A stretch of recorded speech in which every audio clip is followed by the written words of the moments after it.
Cappuccino Assassino. Welcome in, everybody. We got One Piece chapter 1145, the post-game show here. Today, we are going to be reading through the review video comment section to see what everybody is theorizing about, what are people talking about, and all that good stuff. We're here for the discussion. So with that being said, let's get right into it. Okay, so first comment, top comment says, if the Dream Loki is weak because the kids don't understand how strong he is, then the Dream Mother must be the strongest nightmare. And you're right. And I think there's a reason. There's a reason why we haven't seen the Dream Nightmare Mom attack anybody yet. We've seen the Spider Cloud, we've seen the Ghost, Dream Loki, we've seen Nidhogg, Jormungandr. The only one we haven't seen is that damn mom. And Sun God Nika. Because one kid was scared of Nika, and we saw that guy bouncing around in the background, but we haven't seen him since. So I think Oda is saving Nika and the mom for something later, which is weird to say because so far the nightmares have been pretty weak in comparison. But either way, back to the comment, yes, I agree. The Dream Mom is going to be scary, especially because I don't know if you guys remember, but that Dream Mom kind of looked like Big Mom. So the comment right down below says, there's something about Whitebeard's continued presence that always makes me happy to see, even if it's just his silhouette. And I completely agree. And I think the reason why me, you, and a lot of other people feel this way is because of how different Whitebeard is in these flashbacks. You can see glimpses of his character where he's like, oh, like Rock's a little bit too far stabbing a kid, man. But this is still a different Whitebeard. This is a subservient Whitebeard. Well, I want to put that in quotation marks because, of course, he becomes his own guy later on. But yeah, like, it's weird seeing a Yonko, a pinnacle of power, following somebody else in the past. And here's the thing. We're going to feel that exact same way when we get more of Kaido and Big Mom and Shiki, all a part of Rox's crew, right? We only saw them at God Valley, but as we get more flashbacks of those guys working together under a single captain, it's going to feel really good. Yeah, it's going to feel really good. So now for the third comment, they say, observation Haki has been described as voices multiple times since Skypiea. And yes, that is my bad. I did not mention that. This was brought up because I said that Scopper saying that he senses voices here on Elbaf made me originally think, or at least theorize, that he might have the voice of all things. I didn't like put my foot down and say that's what it is, but I brought up the notion, but you are correct. They do use the term voices to describe observation Haki. But here's the thing, to bounce off of that, I really wish Oda came up with another term to describe observation Haki and the voice of all things, just so that we can differentiate it, right? Just so that I never have to ask this question in the beginning. Like maybe for observation Haki, they say, oh, my Haki radar is off the fritz. And then for the voice of all things, they say, oh, I hear a weird voice. You know, a voice is coming into my brain. Just so that we know which is which, you know what I mean? It's kind of like the Conquerors Haki versus Armament Haki debate and Ryuo debate. Like, oh, like you see Kobe throw a punch and then there's like a little gap in between his punch and Avalo Pizarro. Is that Conquerors Haki? Or is that Ryuo? Or is that just a punch with impact? Like, I really wish Oda did, he doesn't have to all the time, but I really wish there was just like a little note at the bottom saying, hey guys, this is X or this is Y. But yeah, I agree with you. Back to the comment. I think Scopper is just flexing his crazy observational ability. All right, so this comment says, Rox is literally goated, which is a funny statement to make. I agree with it, by the way. But it's just funny because in this chapter, we saw him beat up and stab a kid in the back. And that is what makes all of us think that he is completely goated. He's going to be the Kenpachi archetype, based to the teeth with all the smoke, but still not actually, quote, evil in the way an Aizen or Emu-Celestial Dragons would be. Also, love that we got more Edward from this. Rest easy, King. Yes, I agree with you. I do not think Rox is completely evil. I think he's more so evil with quotation marks. I think he's going to be very much a Loki type character where he does a lot of evil things, where he acts very harshly, but deep down he might have a soft spot. And we have to remember that Loki looks up to Rox. So there's a good chance that Loki's whole personality was shaped by Rox as well. Just kind of like how Luffy is shaped by Shanks. So I do agree. I am curious to see what Rox died for, why he actually fought, and what being king of the world really meant to him. David L. Dillman says, the Rox crew either came to Elbaf or encountered giants in Loki's youth.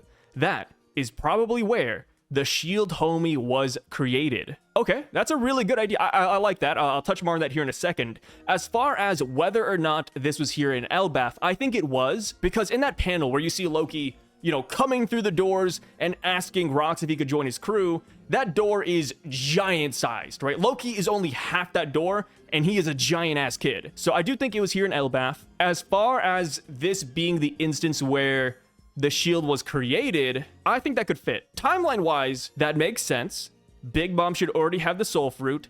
And if Rox is an evil doer, I would send somebody to face off against his crew, and maybe Goldberg's dad was a part of that squadron. And now I'm just kind of wondering like how that situation got diffused or how it ended. Because Goldberg's dad made it home with the shield. So what happened? Like, did they square off? They fought Big Mom, and then Rox said, hey, better quit that, guys. And then the giants left? Or did King Harold step in? There's a lot of questions regarding that, but I just love the notion or the thought that Rox fought Elbaf, or, you know, they skirmished for a little bit. Imagine if Gunko finally meets Brooke and all of a sudden goes into fan mode, or just freezes in shock that the Soul King is in Elbaf. Yeah, I would love that. I've seen an image on Twitter where somebody drew Gunko and she did the Anel face when she sees Brooke. Like, she sees Brooke and, like, you know, her mouth shoots all the way out, her eyes pop out of her sockets. She's just so shocked that her king is here. But we have to keep in mind that since she has not interacted with Brooke yet, it's possible, I don't think this is gonna happen, but it's possible that the opposite of what you're mentioning here could be true. Maybe she does go into fangirl mode, but she expresses it in a very different way. What if, because her king is here, you know, her favorite musician is present, she instead wants to show off how deadly she is? Gotta remember, this is a celestial dragon we're talking about. These are twisted people, so it wouldn't shock me if she sees Brooke and she's like, hey, Brooke, check this out. And then she starts strangling Colin. Or like, hey, Brooke, I love that you're all bony, so why don't I burn these kids to the bone too, so that they can match you, my king, my liege.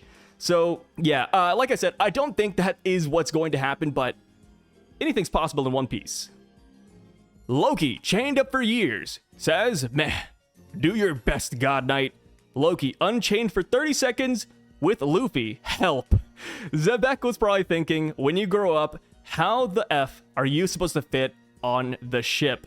And this is one of the main reasons right here, by the way, why I don't think that Loki's gonna join our crew. I have seen the Loki for Nakama people rise up in the past couple of weeks, and I like it. I think Loki will be an ally of Luffy, but I don't think he's going to be, you know, a close Nakama by any means because of this right here.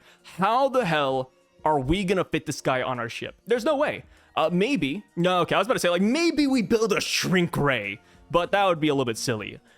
Instead, I would love it if Loki joined Harden's crew, simply because Harden already has that giant ship, and because Harden is his brother, right? I think I want them to make up. I want them to be happy. I want them to sail together. Because you know why? I'm an only child. I don't have a brother. I wish I did. And if I had a brother, come hell or high water, unless they're on fentanyl or something, I'd like to think that I would be sailing with them on the blue seas. So, comment right down below. They say, the shield homie might be animated by the soul of Goldberg's dad. It's not just his dad's shield.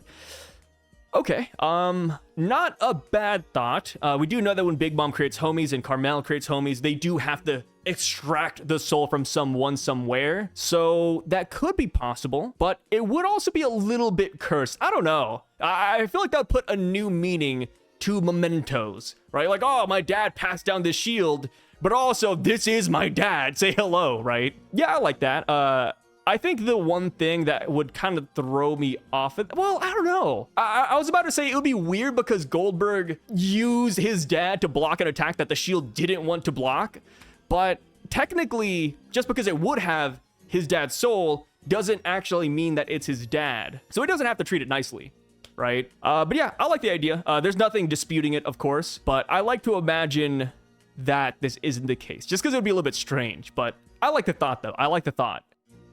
Loki actually might already be my favorite character behind Luffy. Oh, that's dude, you're putting him on a pedestal, huh? The intrigue and mystery, the character design, his backstory, his implied power, and then how he interacts casually with Luffy. Luffy really likes Loki. It almost seems brotherly already. I cannot wait to see this dude in action. And I, brother, agree with you. I wouldn't say he's like my top and my favorite character, but he's definitely up there with how little information we have. I love the mystery, I love the intrigue, and I also like how Oda seems to be building up his backstory. I feel like we will get hit with a, I would say, Usopp-esque backstory, where he's a character that people just outright do not believe and do not trust. I mean, hell, Harden. Before we met Loki, well, before the Straw Hats met Loki, outside of Luffy, Harden and the villagers were talking mad mess about him.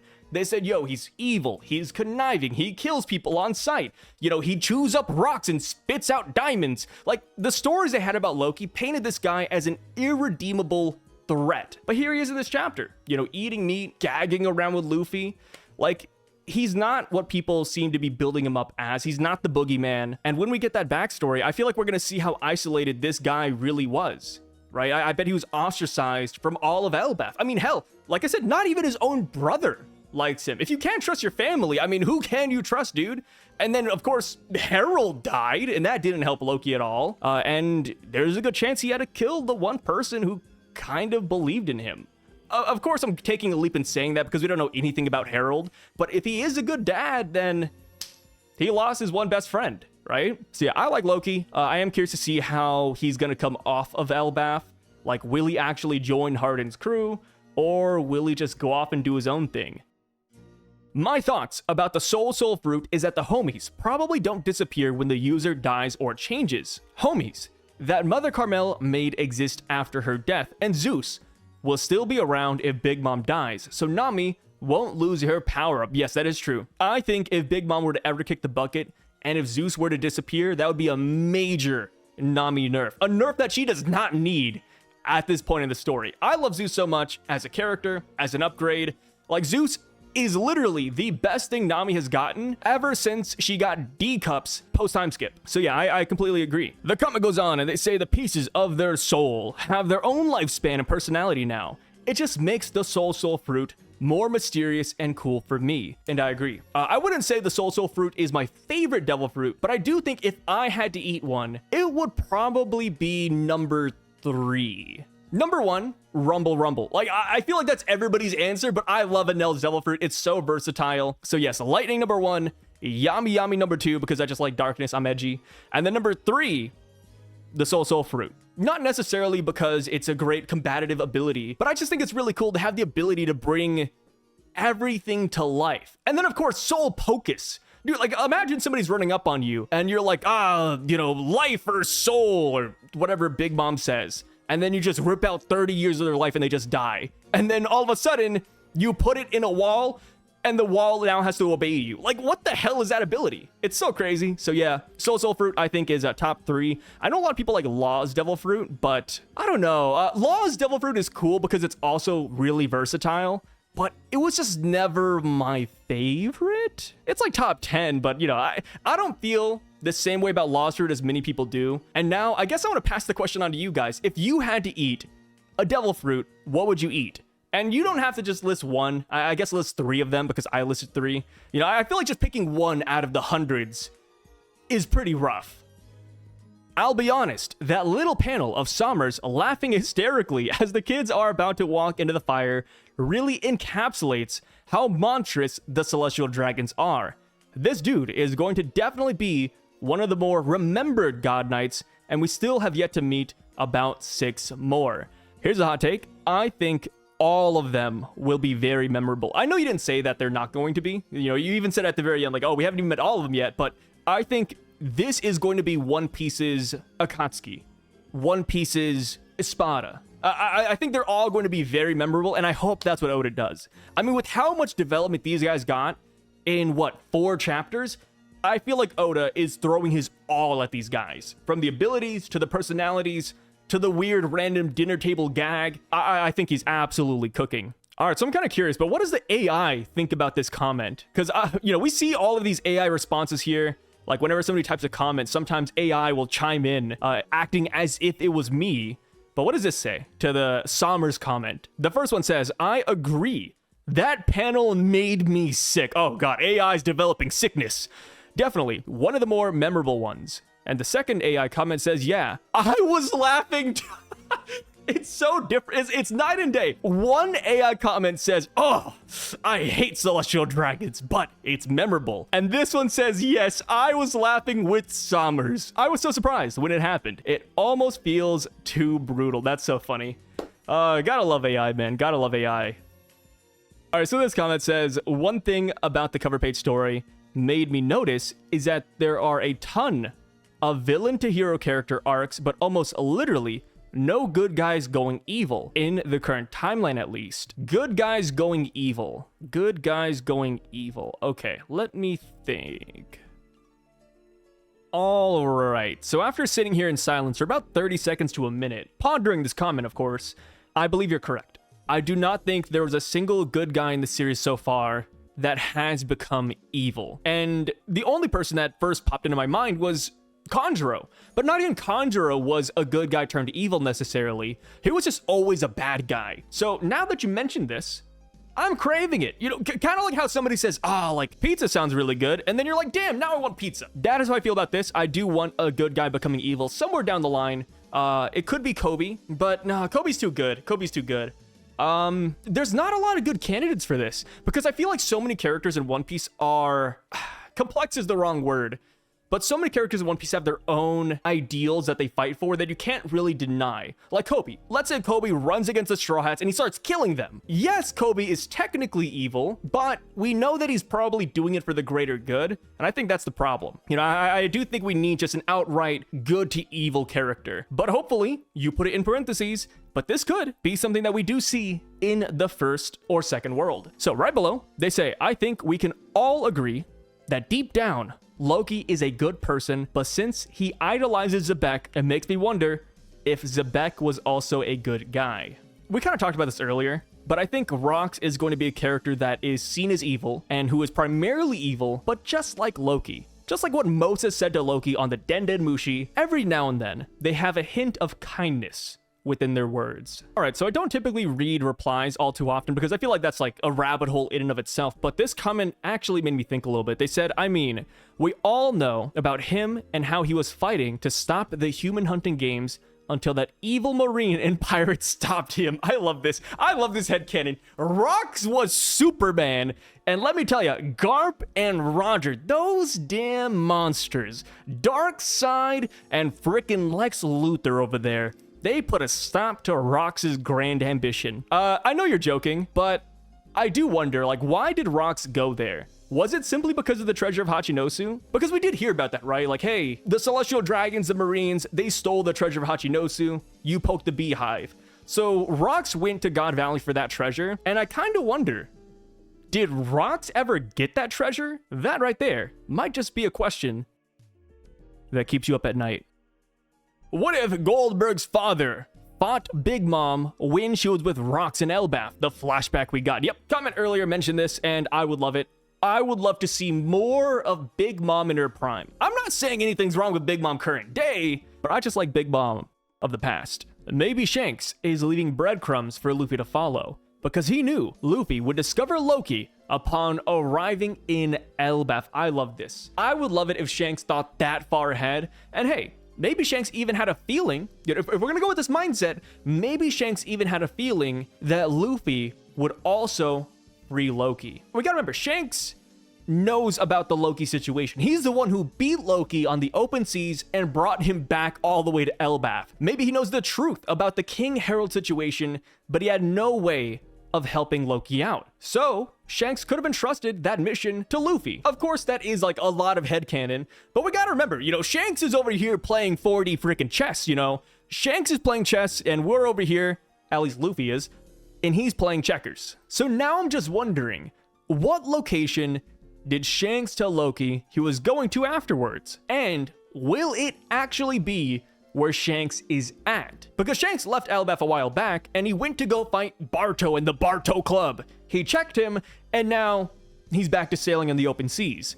So how accurate will Loki's information actually be? And also, if it is accurate, then that must mean that Shanks knew that Luffy would solve the Loki situation pretty quickly. and that Luffy would probably be on his way afterwards. So there's a lot of mastermind planning going on here with Shanks if this is actually the case.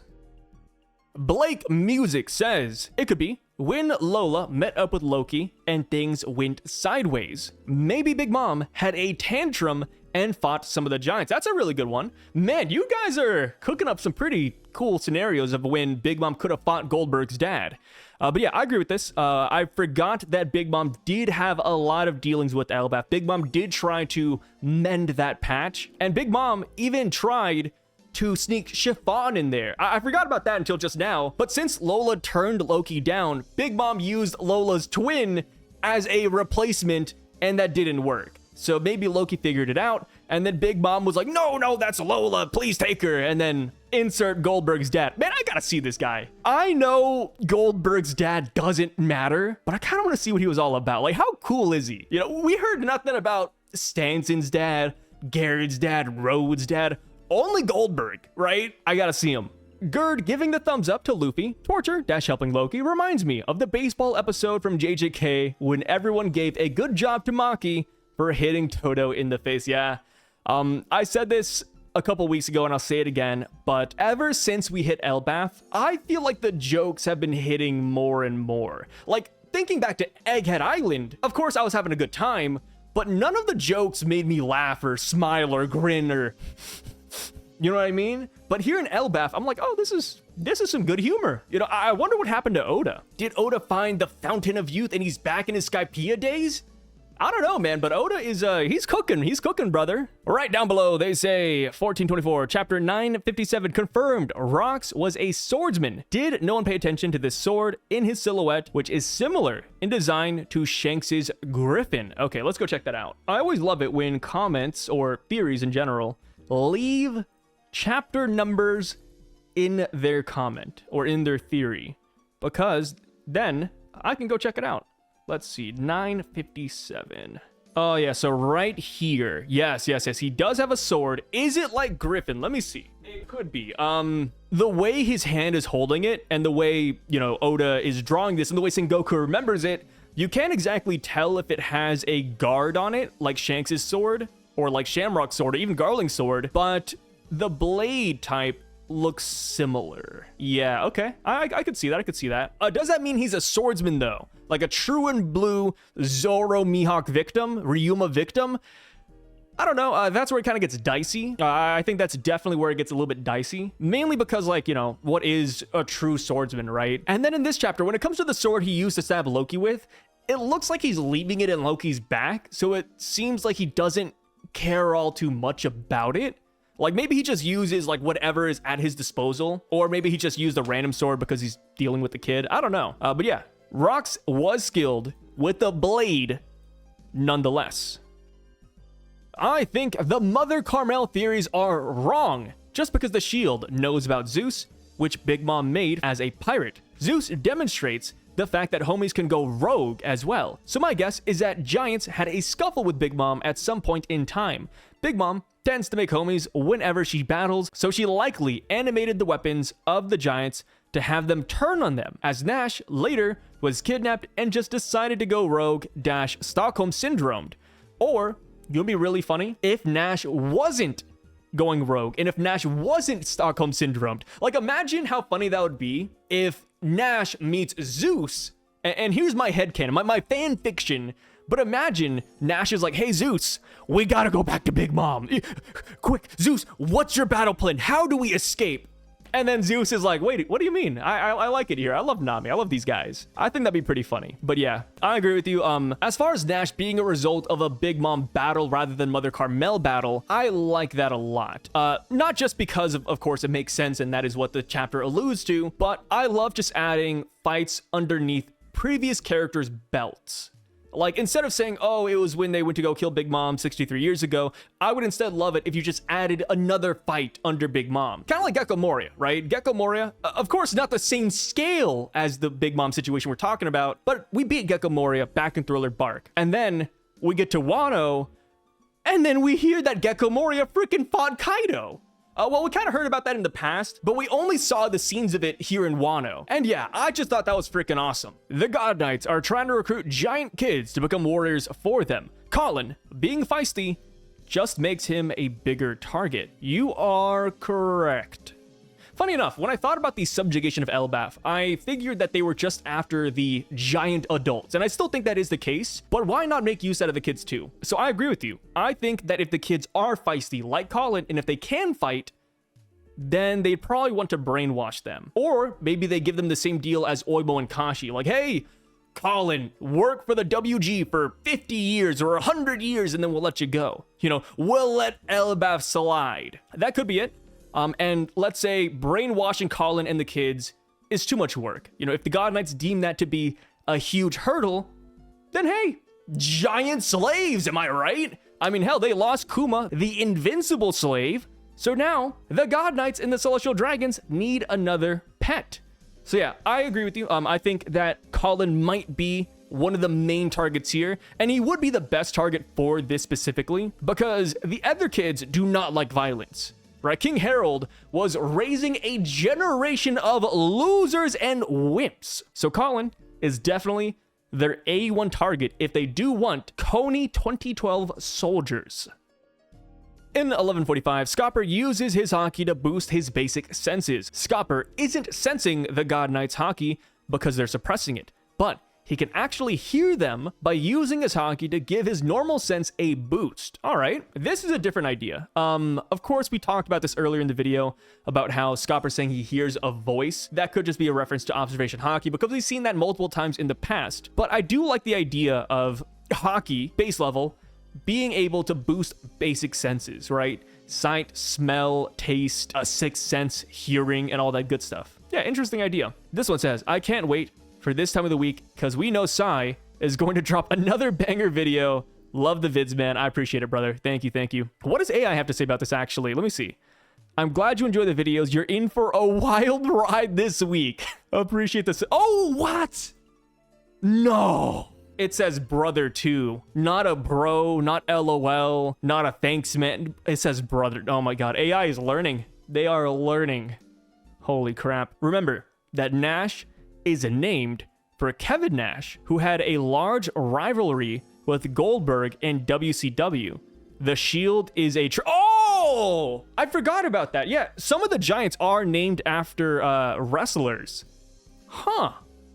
That's kind of cool. I like that. Funny enough, when I thought of Nash and Goldberg, I initially thought of Gold Nash from Kuroko no Basket. But yeah, no, this is the reference. I totally see it. Thanks for the insight. That's actually a really good catch. This one says, Gunko is definitely getting stopped by Scopper. Yeah. I saw a comment the other day. They're like, yeah, like Scopper's definitely going to Colin. Like, even though the Straw Hats are those guys, you wouldn't want to trust your son with just a bunch of ragtag pirates. Like, at the end of the day, like, you don't want to trust your son to anybody other than yourself. And yeah, I could totally see that. You know, Scopper rushing off to save Colin. But who knows? Maybe Scopper trusts Colin. Maybe Scopper's like, hey, you know, if that brat listened to any of my lessons, if he learned anything from his old man, then he's going to be fine. Maybe that's his mindset, right? We don't know too much about Scopper. We don't know too much about his parenting style, but I do think that'd be pretty cool if he trusted his son. Like, imagine Scopper is fighting Killingham and Sommers, and they're like, hey, old man, your kid's gonna die. And then Scopper is like, nope, that's my son you're talking about. The son of the left hand of the Pirate King. He's not gonna go down that easily, damn it.